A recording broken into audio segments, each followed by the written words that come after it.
Hi, everybody, and welcome back to Tuesday Tips right here on our Grow Schools channel. As usual, I'm Michael Barber, and we've got a returning guest today. Jean Fleming is joining us again to talk crisis communication strategy for school leaders.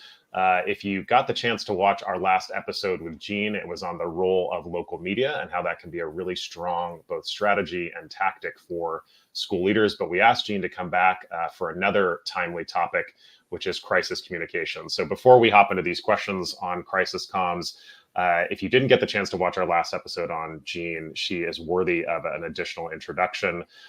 Jean has spent, a significant amount of her career in leadership positions at a variety of brands you might know, like NWA, like Scholastic, advising clients like Nike, brands that you hear about all the time. She spends her days these days advising a variety of different sized organizations, including schools, on their communication strategy. So we asked her to come in and have a few chats with us here on Tuesday Tips. So we're really happy to see your face again, Jean. Thanks again for coming back. It's good to see you. My pleasure. Thanks for having me. Of course, our pleasure.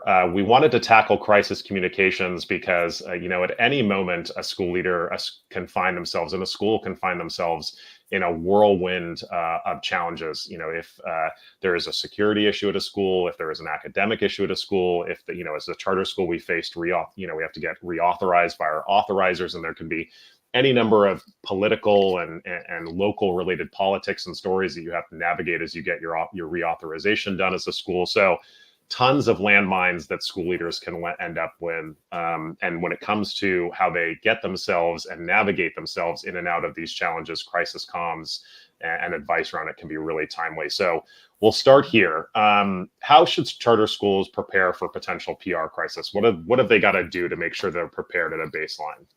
Yeah, no, key word that you just said is prepare. You don't want to be thinking this stuff through when the proverbial stuff is hitting the fan. So my recommendation is with your leadership team, whoever that may be, depending on how big your school is, dedicate some time at a staff meeting, and you might need a few different windows of time to do this, to first brainstorm what kinds of crises you might encounter. And you laid out some great lanes to probe around academic achievement, governance, financial management, reauthorization. Those are kind of internal ones that you can usually kind of count on.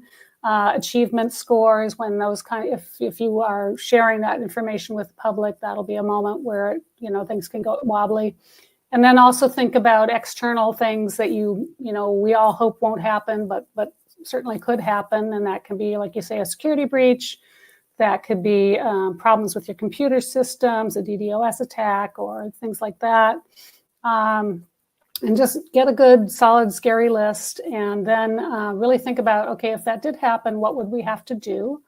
And that's both also just readiness, as preparedness for the organization as a whole.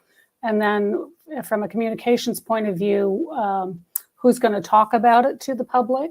Who's the best spokesperson? What kind of messages would we want them to say? What would we not want to talk about in those scenarios? And if those questions come up, how are we going to not answer them? I know that sounds a little sneaky, but it is important to really understand how your message is going to land, and that you want to be strategic about that. Yeah, such good advice there as you think about, deciphering between and deciding between all the sort of internal and external crises that can happen. And certainly how you go about navigating internal and external crisis can be very, very different. When you think about those different types, is there any nuance to either one of those that charter school leaders should be thinking about in terms of maybe things they don't need to worry about for internal versus external, or things they've got to be prepared for either one of those scenarios? Yeah, I think there's a couple of common things. One is, generally speaking, a crisis is going to come out of the blue. So even when you've done all that preparation we just talked about, it'll still hit in a way that you don't expect. And so you have to be willing to sort of take a breath, like, okay, we have a plan, let's regroup, let's take a look at that and get our ducks in a row before you react. That's number one thing. If it's an internally sort of self-inflicted wound, I sometimes call them, And if there's, any kind of malfeasance or mismanagement, I think having transparency